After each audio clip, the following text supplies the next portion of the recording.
আমার খুব কাছের এক বান্ধবী বড় হয়েছে তার বাবা মায়ের উপর তীব্র ক্ষোভ আর বিরক্তি নিয়ে।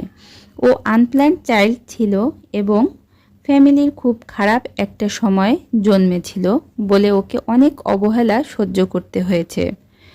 সময় বদলেছে, জীবনও। মেয়েটা বেশ ভালো একটা অবস্থানে আছে এখন। বাবা মায়ের সাথে তার সম্পর্ক আগের থেকে অনেক বেটার। কিন্তু ছোটবেলার ট্রামাগুলো তাকে মানুষ হিসেবেই বদলে দিয়েছে অনেক অনেক ক্ষেত্রে। মাঝে মাঝে এসব নিয়ে ও আর আমি গল্প করি। ও প্রশ্নটার উত্তর জেনেও আমাকে আবার জিজ্ঞাসা করে। আব্বা মার উপর রাগ মাঝে মাঝেই ফিরে আসে রে, কী করি? আমি শান্ত গলায় তখন ওকে বলি, দেখ, মাপ করে দে ওদেরকে। ওই সময় ওদের বেস্ট যতটুকুই ছিল ততটুকুই তোকে দিয়েছে। They did not know better.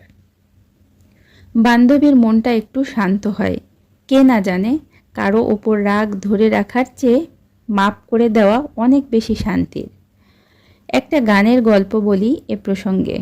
মাঝে মাঝে টুক করেই আমার মনে এই গানের খানিকটা অংশ চলে আসে। শর্টসে দেখি, রিলসে দেখি, আমি প্রতিবার শুনি। তারপর চোখ ভর্তি জল নিয়ে আব্বু আম্মুর জন্য কাঁদি আর দোয়া করি।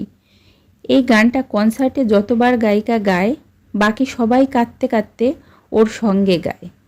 গানটার লিরিক হচ্ছে এমন যে, আমি যত বড় হই ততই টের পাই ছোটবেলায় হিরো ভাবা আমাদের বাবা মা আসলে ঠিক আমাদের মতোই ভুল ভ্রান্তিতে ভরা জীবনের কাটা ভরা পথে হাঁটতে গিয়ে ক্ষত বিক্ষত। অর্থাৎ আমরা কত না ভুল করি, কত কিছু করি, তারপরেও তারা সব কিছু মেনে নিয়ে তাদের মধ্যেকার সব কিছু লুকিয়ে রেখে সেগুলো মেনে নেয়। আমি ভাবতাম ওরা কেন একদম সাধারণভাবে সুখী হতে পারে না, এত সমস্যা কেন ওদের? পারলে ফ্যামিলি বদলে নিতাম। আমি একসময় প্রতিজ্ঞা করেছিলাম বড় হয়ে কোনোদিনও ওদের মতো হব না, কিন্তু তখন আমি ছোট ছিলাম, কিছুই বুঝতাম না। গানটার একটুখানি লিরিক শেয়ার করি। The older I get, the more that I see. My parents are not heroes. They are just like me, and loving is hard. It don't always work. You just try your best not to get hurt.